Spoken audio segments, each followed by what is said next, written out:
Assalamualaikum warahmatullahi wabarakatuh. Selamat pagi, salam sejahtera bagi pada teman-teman dan para mekaniknya. Ini kita membahas Supra X125 ya. Ada punya konsumen memang udah lama. Supra X125 nya ini berasap ya, atau asap pengebul. Jadi si konsumen sering mempermasalahkan atau mengalami kehabisan oli, mesin sering panas ya. Sudah kita buka ya, dan memang terjadi kehausan di blok boringnya. Mari blok boringnya. Jadi Supra X125 ini mengalami makan oli ya, kehausan di blok boring. Nah, ini blok boringnya.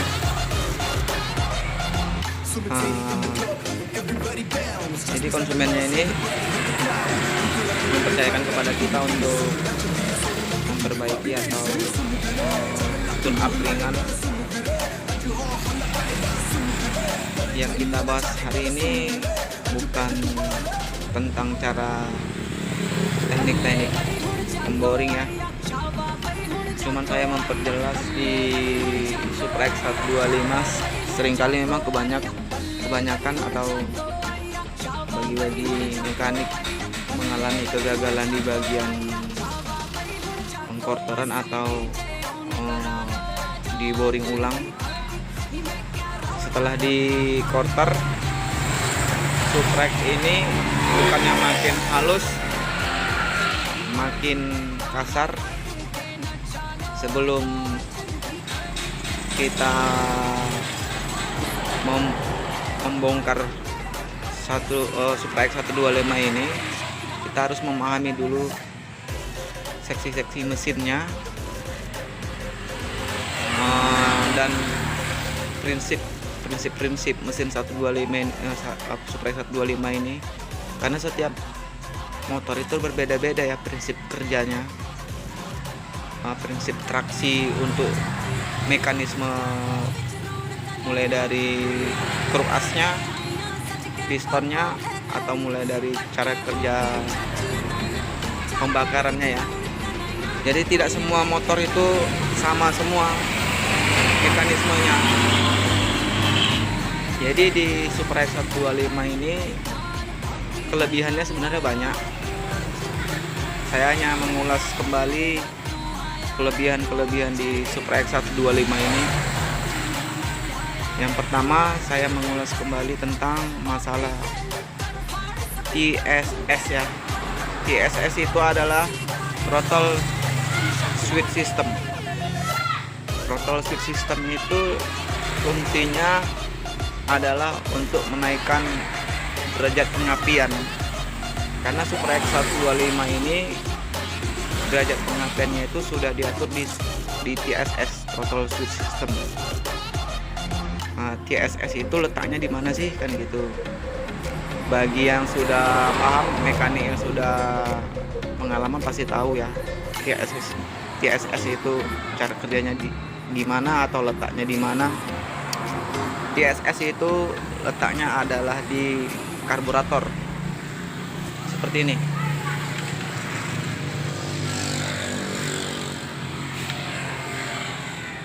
Ini yang namanya TSS. Nah, yang namanya TSS itu yang ini ya.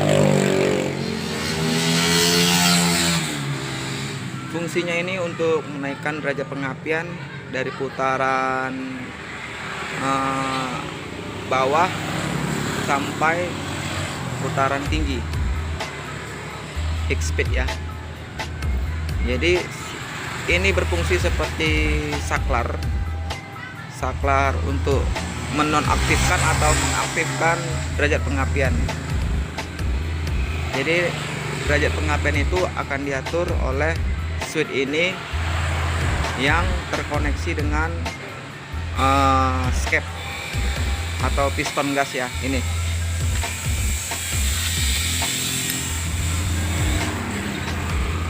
gimana sih caranya bisa dia terkoneksi? Nah, di sini ada seperti jalur atau paritan. Nah, jalur paritan ini menekan ke tombol switch ini. Jadi yang pertanyaannya, loh kok bisa menekan? Ya bisa, karena di dalam rumah skep ini ada di dalamnya itu seperti plastik yang keluar ya, tombol seperti tonjolan. Nah itu kelihatan. Nah itu yang di dinding bagian samping sini ya teman-teman ya. Nah ini yang ada paritannya ini. Nah jadi switchnya itu ketika ini dipasang, maka switch yang itu akan masuk ke mari. Nah dia akan masuk kemari seperti gini. Nah begitu switch itu begitu jarum skep ini diangkat sekitar putaran di 7.500 atau 7.000, tombol itu atau yang ada di botol skep itu menekannya kemari. Jadi terjadilah hubungan kontak on yang menyalurkan tegangan yang ada di kabel sebelah sini. Nah ini makanya kalau Supra 125 kalau ditarik skepnya, tarik gasnya itu seperti bunyi cetek-cetek ya, seperti ini dia dipasang ya. Nah seperti ini kalau dipasang. Makanya teman-teman kalau ingin memasangnya agak susah, itu pertama kali harus dilumasi oli ya. Nah seperti ini kan, ini susah nih. Nah itu, nah kan susah. Nah, harus dilumasin oli. Ambil oli dulu sedikit aja pakai tangan. Nah piston gasnya harus dilumasi oli sedikit. Nah seperti ini di bagian sini, di bagian sini. Nah di sini yang berfungsi. Nah baru dimasukkan ke botol skepnya. Nah itu. Nah kan. Nah itu.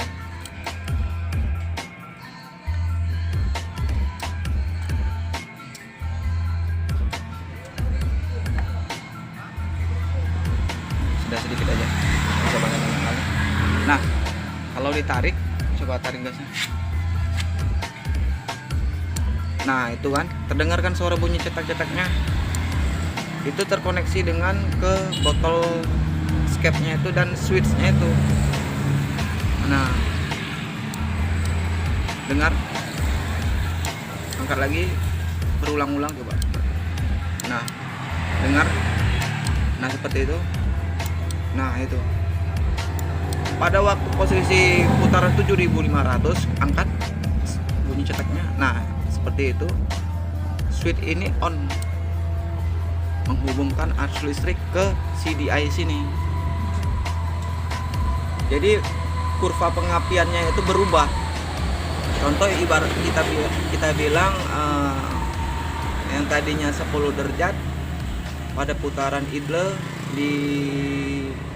dimulai dari 1200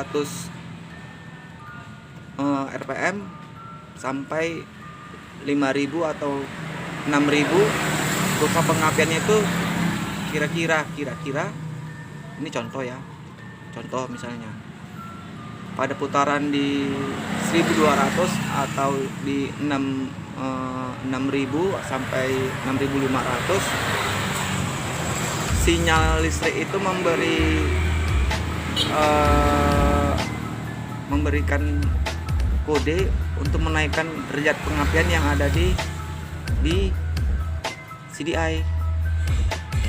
Nah, dan pada di pickup pulsar itu tidak ada perubahan ya teman-teman. titik top pika pulsar itu tetap tidak ada bergeser. Yang bergeser itu di CDI-nya di sini. Nah, pada saat 6500 pengapian itu contohnya 10 derajat.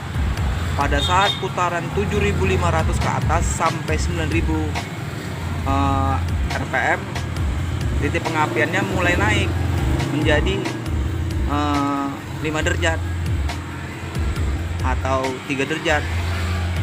Di situ pembakaran lebih efisiensi dan lebih maksimal. Loh, kenapa nggak jadi boros? Kan seperti itu pertanyaannya. Kan pengapiannya naik. Biasanya kan kalau pengapian besar itu terjadi keborosan. Bahan bakar pun tidak mumpuni atau tidak cukup karena pengapian besar. Nah, di situ timbul pertanyaan seperti itu. Karena beginilah teman-teman, pengapian besar itu belum tentu membuat boros atau membuat kecepatan itu memang pembakar itu memang efisien. Makanya orang Jepang itu menciptakan berapa derajat yang pas untuk menciptakan pembakarannya optimal. Makanya Supra X125 ini tidak boros walaupun kurva pengapiannya berbeda, naik, karena kurva pengapiannya tidak terlalu tinggi, pengapian derajatnya tidak sampai ekstrim ya. Lain dengan hal CDI yang memang udah untuk race yang udah ekstrim, yang pengapiannya lebih cepat kan gitu ya. Jadi kira-kira seperti itu. Jadi pengapian itu lebih cepat. Contohnya ya, ada yang saya terbalik ya dengan ucapan tadi ya. Contohnya misalnya dia memercikan api pada saat 5 derajat sebelum TMA. Jadi pengapian itu sudah sampai 10 derajat sebelum TMA. Kembali ya teman-teman, sorry ya. Tadi saya bilang. Jadi kurva pengapiannya ini lebih cepat. Contohnya 5 derajat sebelum TMA. Ketika switch ini sudah mulai on, pengapian ini menjadi cepat menjadi 10 derajat sebelum TMA atau 15 derajat sebelum TMA. Sorry ya teman-teman, salah ya saya tadi ya. Nah, bisa dipahami kan?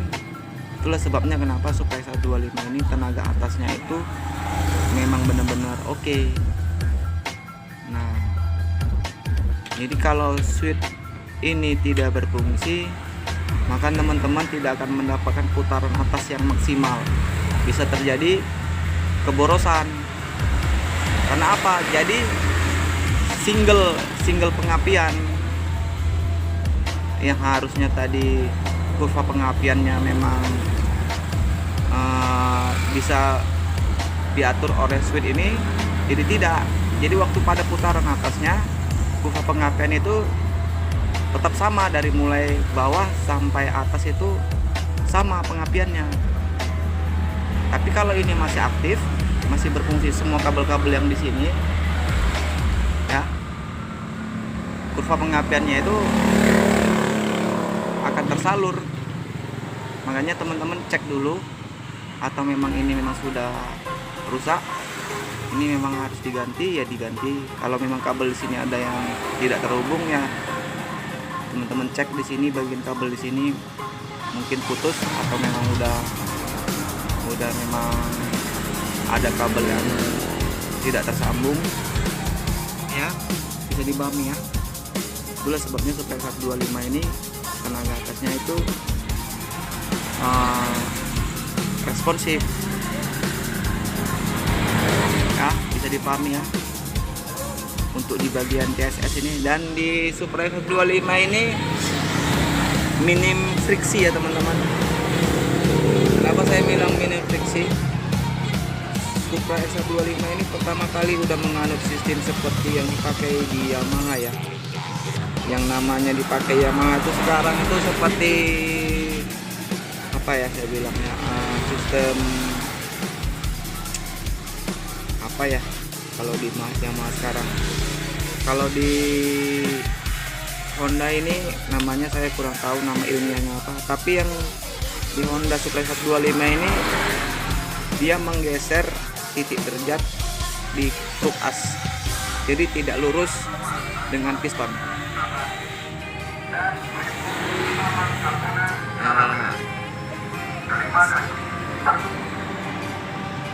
Bisa dipahami ya teman-teman, contohnya seperti di Yamaha ya, kalau di Yamaha namanya blue core, sistem blue core itu adalah offset antara kruk as dan piston ya, untuk mengurangi friksi gesekannya. Jadi kalau kita bilang itu orang insinyur Jepang menggeser titik kruk as itu tidak lurus ya, seperti ini. Kalau di Supra XH25 ini udah ditanamkan seperti itu ya, contohnya seperti ini dia, bisa kita gambarkan.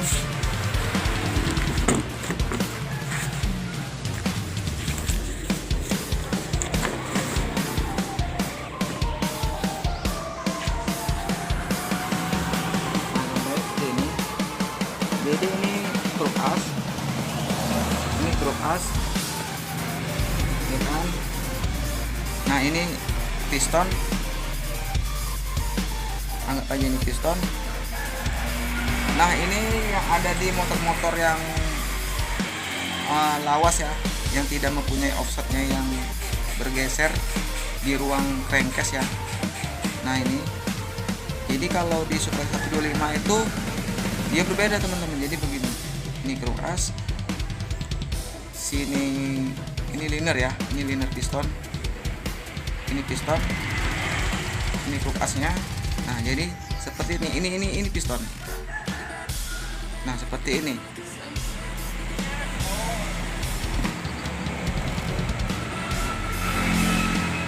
Jadi offset yang di sini itu bergeser ke belakang sedikit untuk mengurangi titik sudut pada saat piston turun, pada saat piston naik. Jadi kalau friksi seperti lurus seperti ini terjadi banyak gesekan di antara dinding sebelah sini. Nah, kenapa saya bilang posisinya seperti ini banyak gesekan? Karena pada waktu posisinya lurus, pada saat piston mau naik, kemiringannya itu, derajat kemiringannya itu berbeda sama yang tegak lurus seperti ini ya teman-teman. Berbeda dengan yang bergeser di letak bandulan sini. Itulah makanya ditanamkan di Yamaha, tekniknya namanya atau sistem mekanisnya namanya blue core, mengurangi gesekan. Karena titik sudutnya itu digeser, namanya offside ya, namanya offside.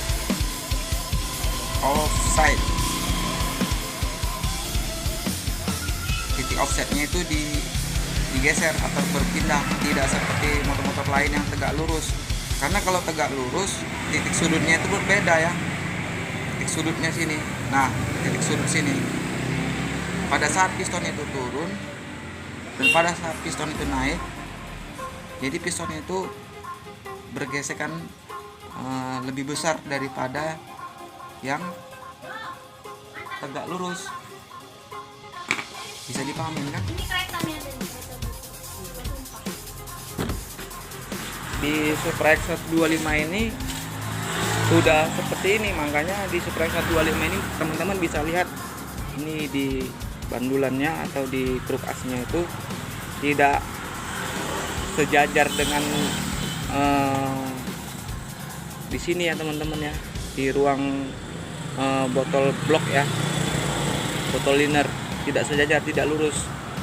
Nah ini sedikit agak ke atas dia ya, sedikit agak ke atas. Nah itu, ini posisinya udah TMA ya, udah di atas ya. Nah ini Coba perhatikan teman-teman, berbeda kan titik sumbunya, titik sumbu sini dengan kemari dan titik sumbu sini dengan kemari. Nah seperti ini, berbeda kan. Jadi pada waktu saat dia TMD, titik sudutnya itu tidak terlalu begini. Jadi titik sudutnya itu seperti gini. Nah seperti gini, agak ke bawah, mengurangi gesekan yang atas dan yang bawah ya. Pada saat waktu TMA pun seperti itu juga. Pada waktu saat TMA seperti ini dia. Nah ini TMA ya, terus saya tarik. Nah itulah sebabnya Supra X125 ini di bagian bloknya itu sering terjadi kesalahan teknik pada saat pengkorteran. Karena Supra X125 ini dibilang susah-susah amat ya tidak, mudah-mudah amat ya tidak. Pada saat pengkorteran dia tidak boleh padat, terlalu padat piston antara dinding liner dan pistonnya. Jika terlalu padat, piston itu akan berisik. Karena piston ini menggunakan lapisan ya. Lapisannya kalau nggak salah mobil apa namanya ya, seperti teflon gitulah. Nah, lapisannya. Ya. Ini ada lapisannya berwarna hitam. Nah, ini masih ada bekasnya. Nah, ini ada lapisannya. Lapisan ini berguna untuk mengurangi gesekan, mengurangi berisik di dalam liner. Itulah sebabnya suara mesin Supra X125 ini sangat halus. Ditambahi lagi dengan rocker armnya yang model ruler. Makanya Supra X125 ini lebih halus dengan menggunakan rocker armnya yang pakai ruler gini ya.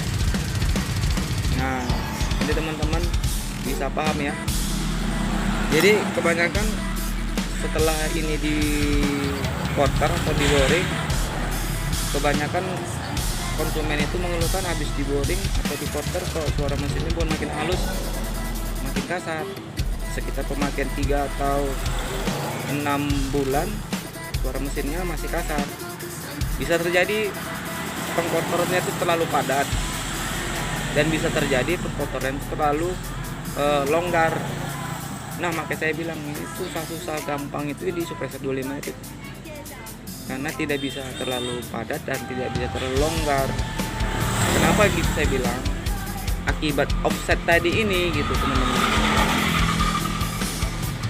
Jadi kalau offset ini seperti halnya seperti Supra 100cc atau Grand, itu tegak lurus offsetnya, tidak ada bergeser. Nah kalau itu boleh, karena Supra itu tidak berpengaruh ya. Pengaruh sih ada, kalau memang terlalu padat sekali pasti mungkin overhead panas ya. Kalau di Supra 125 ini, kalau yang namanya padat itu bunyi suara di pistonnya seperti bunyi suara tiang sokar atau tiang seri ini ya. Kebanyakan saya mengalami seperti itu, udah di quarter, udah di boring, ganti piston kok masih kasar. Ada yang lagi bilang mungkin rantai temengnya, ada yang bilang salah pemasangan. Kebanyakan di Supra 125 itu di piston, bisa dipahami ya. Nah, jadi teman-teman, sebelum ingin membongkar suatu mesin itu harus dipelajari dulu mekanisme mesinnya ya. Jangan asal boring, lihat-lihat teknik-teknik yang lain. Oh ini memang harus longgar, nggak boleh padat. Rata-rata memang untuk renggangan setiap antara dinding piston dan dinding blok itu setiap motor berbeda-beda kerenggangannya ya. Ada yang memakai 0,3, ada yang memakai 0,4 untuk setiap kerenggangan. Contohnya seperti di diesel cylinder, contohnya di Mio J. Itu teman-teman kalau beli diesel cylinder, teman-teman masukkan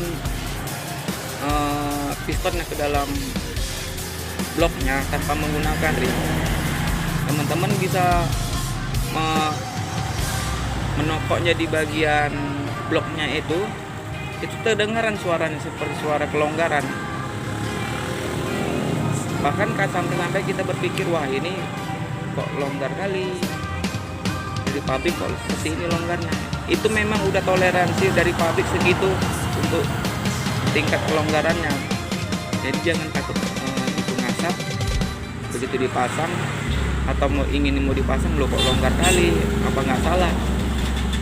Berbeda dengan yang kita kotor-kotor dengan menggunakan mesin yang ada di tukang bubut. Kalau yang di pabrik itu memang udah presisi dengan mesin-mesin yang canggih dengan menggunakan komputer ya, kan gitu. Biasanya di hasil silinder itu seperti itu, mulai dari Dixon, Mio J, yang menggunakan non di quarter ya, itu tidak ada modelnya yang modelnya seret-seret pistonnya. Itu ada sedikit memang kelonggaran dari pabriknya seperti itu. Dan di blok yang dari kita beli di toko-toko yang original itu tidak ada memang yang menggunakan seperti quarter yang kita quarter di tukang bubut yang namanya halus seperti kaca. Kalau yang dari pabrik tuh dia seperti apa ya, seperti silang-silang XX ya. Nah seperti ini kan XX ya, silang-silang. Nah itu tidak ada kilat-kilat seperti yang kita boring sama tukang-tukang bubut ya, dengan tukang-tukang quarter ya.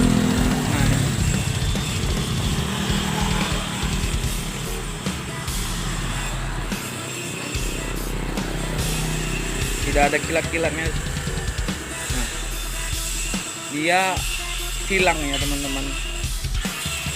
Kalau kita buat silang seperti ini di quarter-quarter yang manual, mungkin dikomentari dengan sama mekanik, wah ini quarternya kasar banget, wah ini tukang quarternya nggak bagus, wah ini nanti ini ngasep, wah ini nanti ini makan ring, seperti itu ya. Tapi ini quarteran dari pabrik bawaan Hondanya seperti ini. Nah tidak ada yang namanya halus kaca ya. Bisa dipahami ya. Kelebihan sprek 125 itu aja sih kalau saya bilang. Makanya sprek 125 ini mesinnya sangat halus, mulai dari sistem mekanik kruk asnya yang mempunyai offset yang berbeda, sampai piston yang menggunakan lapisan seperti ini. Nah sprek 125 ini pistonnya mendem ke dalam ya teman-teman. Kompresnya itu sangat rendah karena dia mempunyai kurva pengapian yang sangat tinggi, mempunyai dua kurva pengapian, makanya piston ini dibuat lebih mendem ke dalam, lebih cekung ke dalam. Nah udah dipahami ya teman-teman. Jadi penjelasan saya sampai di sini dulu ya. Dan ini nanti saya akan pergi ke tukang quarter untuk di quarter. Sepertinya yang piston ini masih standar, ini belum pernah di quarter. Semoga yang punya sepeda motor ini nonton ya, atau melihat ini pistonnya yang udah memang sangat parah bocor, dan ring pistonnya yang sangat memang udah tipis ini. Nah itu ya, kepada yang punya nama Bang Afif ya, semoga ini nonton, dia bisa melihat sepeda motornya yang udah kita bongkar untuk di porter. Oke deh teman-teman, saya sudahin aja ya. Semoga bermanfaat. Jangan lupa like and subscribe. Jika ada kata-kata saya yang salah, mohon nanti di komentari biar bisa saya ralat kembali ya. Assalamualaikum warahmatullahi wabarakatuh.